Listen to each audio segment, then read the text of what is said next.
Victoria.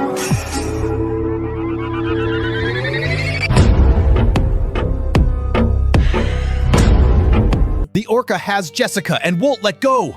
She's been underwater for over a minute. Send help immediately. SeaWorld is keeping a close eye on a killer whale blamed for killing a trainer. Emergency services. Please state the nature of your emergency. It's Sealand, our marine park. One of our trainers, she's in the... Emergency response team, what's the situation? We need an ambulance now. The whale pool. The orcas, they've got her. They won't let her up. Are you saying the whales are attacking a trainer? Yes. She keeps...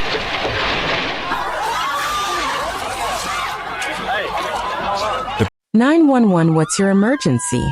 He's got her, the whale. He's pulling her under. There's surfacing, screaming, but they're dragging her under again. We can't get to her. You're sitting in the warm Florida sunshine, eating lunch, and watching one of the most amazing shows on Earth. A beautiful trainer is playing with a massive whale that weighs as much as 4 elephants put together. Everything seems perfect. The crowd is laughing. Kids are pointing in wonder, and the trainer looks completely at home with her giant ocean friend. But in just a few seconds, this magical moment will turn into the most horrifying tragedy anyone at SeaWorld has ever witnessed. What you're about to hear is the true story of Dawn Brancho and Tilikum, a story that changed everything we thought we knew about keeping killer whales in captivity. This isn't just about one terrible day. It's about dreams, friendship, and how sometimes the most beautiful relationships can hide the darkest secrets. On February 24th, 2010, Dawn Brancho woke up like she had thousands of times before. She got dressed in her wet suit, tied her long blonde hair back in a ponytail, and headed to work at SeaWorld Orlando. Dawn had no idea that this would be the last time she would ever do these simple things. She had no clue that her name would soon be known around the world, or that her story would spark a movement that would change SeaWorld forever. Dawn wasn't just any trainer. She was SeaWorld Golden Girl, the face of their most popular show. When people thought of SeaWorld, they thought of Dawn swimming gracefully alongside massive black and white whales, making it look as easy as playing with a friendly dog in your backyard. She had been doing this job for 15 incredible years, and she loved every single day of it. But let's go back to the beginning of Dawn's story, because understanding who she was makes what happened to her even more heartbreaking. Dawn Marie Laverty was born with ocean water in her veins. Even as a little girl, she was absolutely obsessed with sea animals. While other kids were playing with dolls or toy cars, Dawn was reading books about dolphins and whales. She would spend hours at the local aquarium, pressing her nose against the glass and dreaming of the day she could swim with these magnificent creatures. When Dawn was just a teenager, her family took a vacation to Orlando. Like millions of other families, they decided to visit SeaWorld. But for Dawn, this wasn't just a fun day out. This was the moment that would change her entire life. She sat in those stadium seats, watching the Shamu show with her mouth wide open in amazement. The trainers looked like underwater dancers, moving in perfect harmony with whales that could easily crush them with one wrong move. Right there and then, Dawn knew exactly what she wanted to do with her life. Most teenagers change their minds about their future careers dozens of times. One day they want to be a doctor, the next day an astronaut, then maybe a rock star. But Dawn never wavered. She went to college and studied psychology, not because she wanted to work with people, but because she wanted to understand how animal minds work. She learned about animal behavior, about how to train animals using positive methods, and about how to build trust with creatures that could be incredibly dangerous. Getting a job at SeaWorld wasn't easy. These positions were incredibly competitive, with hundreds of people applying for every single opening. You had to be an amazing swimmer, obviously, but you also had to be incredibly physically fit. Working with killer whales isn't like working with house cats. These animals weigh thousands of pounds and move through the water with unbelievable power. One wrong move, one moment of not being strong enough or fast enough, and you could be seriously hurt. Dawn was determined to make it, though. She spent years training her body like an Olympic athlete. She ran marathons, which means she could run for over 26 miles without stopping. She lifted heavy weights until her muscles were strong enough to hold on to a whale moving at 25 miles per hour through the water. She practiced holding her breath underwater until she could stay down for minutes at a time. Dawn turned herself into a real-life superhero. Also, she could live her dream of working with killer whales. Finally, in 1994, Dawn got the call she'd been waiting for her entire life. SeaWorld wanted her to join their team. She was going to be a killer whale trainer. She packed up her entire life and moved to Orlando, ready to start the most amazing career anyone could imagine. Dawn's first days at SeaWorld were like stepping into a magical world. She got to work with some of the most intelligent animals on the planet. Killer whales, also called orcas, are incredibly smart. They can recognize themselves in mirrors, which is something only a few animals can do. They have complex social relationships and can learn incredibly complicated behaviors. Each whale has its own personality, just like people do. Some are playful and goofy. Others are more serious and focused. Dawn fell in love with all the whales, but there was one who would become especially important in her life. His name was Tilikum, and he was absolutely massive. Most killer whales weigh around 6,000 pounds, but Tilikum weighed over 12,000 pounds. He was 22 feet long, which is about as long as 2 pickup trucks parked end to end. When he swam, his huge black and white body moved through the water like a living submarine. But Tilikum's size wasn't the only thing that made him special. His story was one of the saddest that anyone at SeaWorld had ever heard. Tilikum hadn't been born in captivity, like some of the other whales. He had been born free in the wild, swimming in the cold, deep waters around Iceland with his mother and his family pod. When Tilikum was just 2 years old, barely more than a baby, his entire world was destroyed. Whale hunters captured him, tearing him away from his mother and everything he had ever known. Imagine being 2 years old and suddenly being taken away from your parents, your home, your entire family, and being sent to live with complete strangers in a place you've never seen before. That's exactly what happened to Tilikum. The hunters gave Tilikum his name, which means friend in the Chinook language. It's ironic that they chose such a friendly name for a whale whose life would be anything but friendly. Tilikum was shipped thousands of miles away to a place called Sealand of the Pacific in Victoria, Canada. This wasn't a beautiful, state-of-the-art facility like SeaWorld. This was a small, cramped place where Tilikum would learn that his life of freedom was over forever. At Sealand, Tilikum's nightmare really began. He was forced to live in a tiny pool with 2 female killer whales who didn't want him there. These females, named Haida and Nuka, were older and bigger than Tilikum, and they made his life miserable.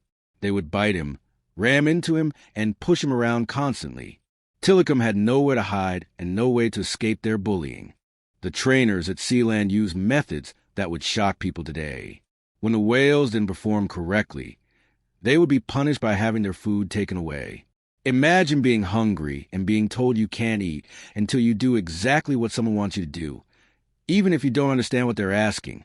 This kind of training created enormous stress and frustration in all the whales, but especially in Tilikum. Every single day, Tilikum had to perform in 8 different shows. That's like having to go on stage and perform 8 times a day, 7 days a week, with no breaks, no vacations, no days off when you're feeling sick or sad. The constant performing, the bullying from the other whales, and the harsh training methods were slowly breaking Tilikum's spirit. Animal experts who studied Tilikum during this time could see that something was seriously wrong. Killer whales in the wild are incredibly social animals who live in close family groups their entire lives. They have complex relationships and spend their time hunting, playing, and communicating with their relatives. Tilikum had none of this. He was isolated, frustrated, and becoming increasingly aggressive. Scientists also knew something else important about Tilikum that made his situation even more dangerous. He wasn't just any killer whale. He was what's called a transient orca. In the wild, there are different types of killer whales that behave very differently. Some orcas eat fish and are relatively gentle. But transient orcas like Tilikum are the ocean's most fearsome predators. They hunt marine mammals like seals, dolphins, and even other whales. They're stealthy, powerful, and incredibly aggressive when they hunt. All of the stress, abuse, and natural aggression was building up inside Tilikum like pressure in a volcano. Experts warned that he was becoming dangerous, But their warnings were ignored. Everyone assumed that because Tilikum performed in shows and seemed to obey commands, he was safe to be around. They were about to learn how wrong they were. On February 20th, 1991, a young woman named Kelty Burns was working at Sealand. Kelty was only 21 years old and was studying marine biology in college. She loved sea animals just like Dawn would later, and she was excited to work with killer whales. But on that day, something went terribly wrong. Kelty slipped and fell into the pool where Tilikum and the two female whales were swimming. What happened next was absolutely horrifying. Instead of ignoring Kelty or swimming away, Tilikum grabbed her and pulled her underwater. Every time she tried to come up for air, he dragged her back down. The two female whales joined in, making it impossible for the other workers to help her. For several agonizing minutes, they watched helplessly as the three whales kept Kelty underwater until she drowned. This shocking incident made headlines around the world. People couldn't believe that a whale had actually killed a human being. Sealand was forced to close down just a few months later. But what would happen to Tilikum? Despite the fact that he had killed someone, SeaWorld decided to buy him and bring him to their Orlando park. In 1992, Tilikum arrived at SeaWorld Orlando. The park's officials believed they could handle him better than Sealand had. SeaWorld was bigger, more modern, and had more experienced trainers. They thought they could give Tilikum a better life and keep everyone safe at the same time. For a while, it seemed like they might be right. Tilikum seemed to adapt to his new home. He learned new behaviors for the shows and appeared to get along better with the other whales at SeaWorld. The trainers were more skilled than the ones at Sealand, and they used more positive training methods. Dawn, who had joined SeaWorld just 2 years after Tilikum arrived, was especially good at working with him. Dawn had a special gift for connecting with the whales. She seemed to understand their personalities and moods in a way that other trainers didn't. With Tilikum, she was patient and gentle. She never pushed him too hard or got frustrated when he didn't want to perform certain behaviors. Many of her fellow trainers believe that Tilikum actually loved Dawn in the way that whales can love humans. For several years, everything seemed to be going well. Tilikum was the star of SeaWorld shows, and Dawn was becoming the most popular trainer the park had ever had. Millions of people came to see them perform together, and SeaWorld was making enormous amounts of money. Dawn's dream had come true, and it seemed like Tilikum had found a good home at last. But in July 1999, Tilikum killed again. A man named Daniel Dukes somehow managed to sneak into SeaWorld after hours. He was homeless and may have been trying to find a place to sleep, or perhaps he was fascinated by the whales and wanted to see them up close. Whatever his reasons, Daniel climbed into Tilikum's pool during the night. The next morning, workers found Daniel's body floating in the pool. He was draped across Tilikum's back, and his body had been severely injured. SeaWorld claimed that Daniel had drowned, but the condition of his body suggested that Tilikum had attacked him violently. Once again, people asked whether it was safe to keep such a dangerous animal in captivity, but SeaWorld continued their whale shows. Dawn knew about both of these incidents, of course. Every trainer at SeaWorld was aware of Tilikum's history, but Dawn truly believed that she had a special relationship with him. She had worked with him for years without any serious problems. She trusted him, and she thought he trusted her too. She couldn't imagine that the gentle giant she performed with every day could ever hurt her. Dawn also believed deeply in what she was doing. She thought that SeaWorld shows help people fall in love with marine animals the way she had as a child. She believed that when kids saw her swimming with Tilikum, they would grow up caring about protecting whales in the wild. In her mind, her work wasn't just entertainment. It was education and conservation. By 2010, Dawn had become the absolute star of SeaWorld. She was a trainer that everyone wanted to see. When SeaWorld advertised their shows, Dawn's picture was on the posters. She appeared on TV shows and in documentaries. She was living proof that humans and killer whales could have beautiful, loving relationships. She was SeaWorld's greatest success story. Dawn was also at the peak of her physical condition. At 40 years old, she was still running marathons and could outswim people half her age. She was completely dedicated to maintaining the strength and endurance needed to work safely with killer whales. Every morning, She would arrive at SeaWorld early to work out in the gym before her shows began. February 24th, 2010 started like thousands of other days in Dawn's life.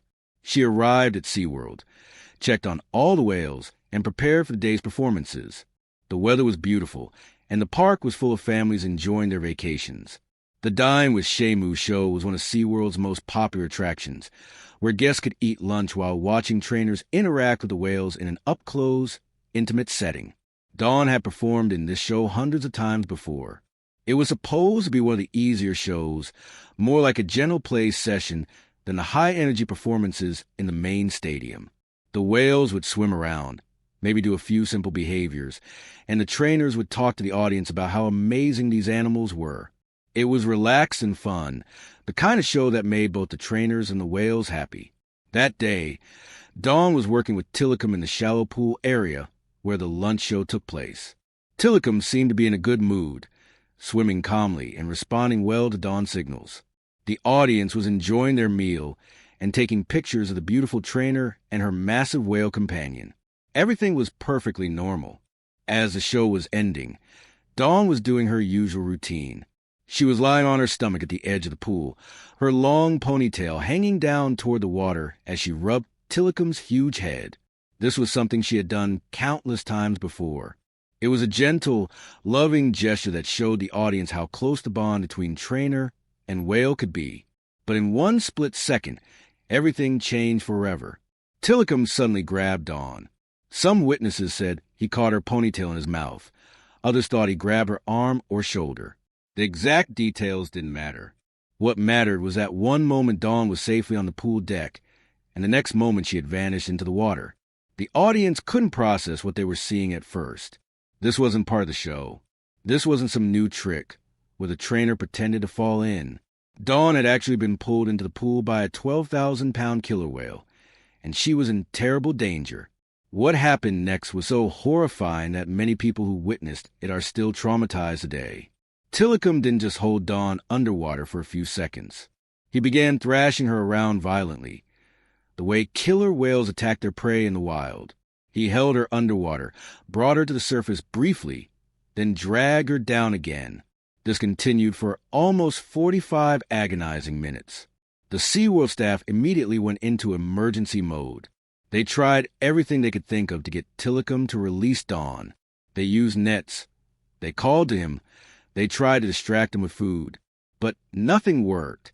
Tilikum seemed to be in a trance, completely focused on the woman in his mouth. The other trainers could only watch helplessly as their friend and colleague was being killed right in front of them. The guests in the Dine with Shamu area were quickly evacuated, but many of them had already seen too much. Parents were covering their children's eyes and rushing them away from the pool. Some people were crying.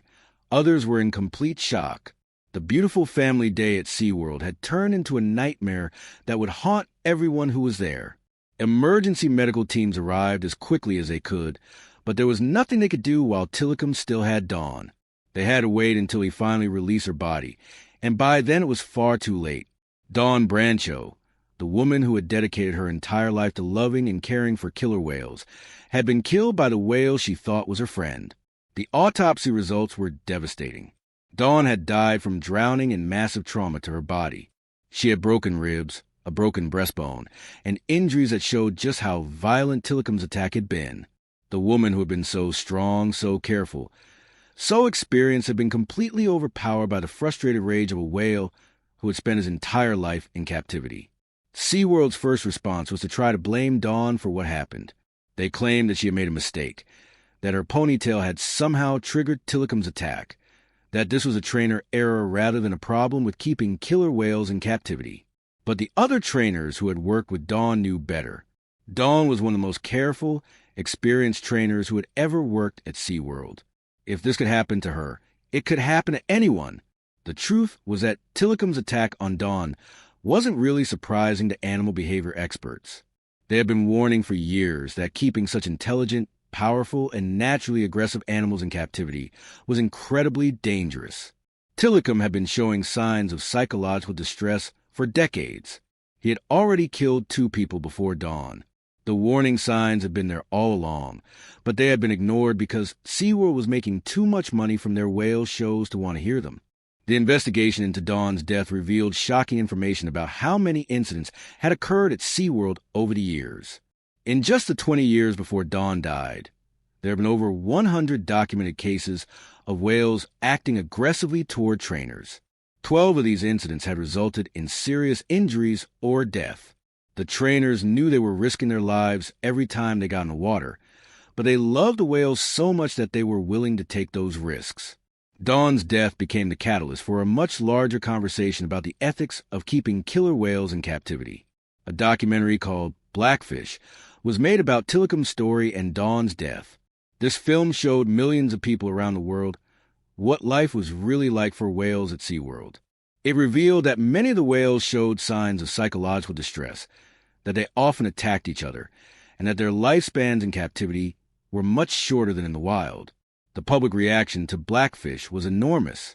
People were outraged to learn how the whales were really treated. SeaWorld attendance dropped dramatically as families decided they didn't want to support a business that kept intelligent animals in such conditions. Major musicians canceled concerts at SeaWorld, and the park's stock price plummeted. Eventually, the pressure became too much for SeaWorld to ignore. In 2016, the company announced that they would phase out their killer whale shows and stop breeding orcas in captivity. The whales currently at SeaWorld would be the last generation to live there. It was a huge victory for animal rights activists, and it happened largely because of Dawn's story and what her death revealed about the problems with keeping killer whales in captivity. Tilikum lived for 6 more years after killing Dawn. He spent most of that time in isolation, no longer performing in shows. He developed various health problems and died in 2017 at the age of 36. In the wild, killer whales can live for 60 to 90 years. Tilikum's entire life had been shaped by human decisions, from his capture as a baby to his death in a concrete pool. He never got to experience the freedom he was born to have. Dawn's family has worked hard to preserve her memory in a positive way. They create a foundation in her name that supports animal rescue and conservation efforts. They want Dawn to be remembered not just as a victim, but as someone who truly loved animals and wanted to protect them. They believe that Dawn would have supported the changes that came after her death, because she always wanted what was best for the whales. The story of Dawn Brancheau and Tilikum is ultimately a tragic tale about the consequences of taking wild animals out of their natural environment. It shows us that no matter how much we love animals, no matter how skilled we are at working with them, we cannot change their fundamental nature. Killer whales are called killer whales for a reason. They are apex predators, designed by millions of years of evolution to be powerful, aggressive hunters. Dawn's death also reminds us that dreams can sometimes lead us into dangerous situations. Dawn's childhood dream of working with killer whales eventually cost her life. But her story has also led to positive changes that have improved the lives of countless marine animals. In some ways, Dawn's death accomplished more for whale welfare than her entire career as a trainer did. Today, when you visit SeaWorld, you won't see trainers swimming with killer whales anymore. The shows that remain focus on the natural behaviors of the whales rather than forcing them to perform tricks. It's a different experience than what Dawn provided for millions of visitors, but it's probably a safer and more respectful one for both the animals and humans who care for them. The legacy of Dawn Brancheau continues to influence how we think about our relationship with wild animals. Her story is a reminder that love and respect for animals sometimes means keeping our distance from them, even when we desperately want to get close. The most beautiful relationships between humans and animals might be the ones where we appreciate them from afar, allowing them to remain wild and free. Dawn's story teaches us that every choice has consequences, and sometimes those consequences are more serious than we could ever imagine. It shows us the importance of listening to experts and warning signs, even when we don't want to hear what they're telling us. Most importantly, it reminds us that the animals we love deserve better than a life in captivity, no matter how well-intentioned their caretakers might be. If you found Dawn and Tilikum's story as powerful and heartbreaking as I did, please hit that like button to help spread awareness about the importance of marine animal welfare. Share this video with your friends and family so they can learn about this incredible woman who gave her life for what she believed in. And don't forget to subscribe to our channel for more true stories that change the world. Dawn's legacy lives on every time someone chooses to respect and protect wild animals rather than exploit them for entertainment. Let's make sure her sacrifice wasn't in vain.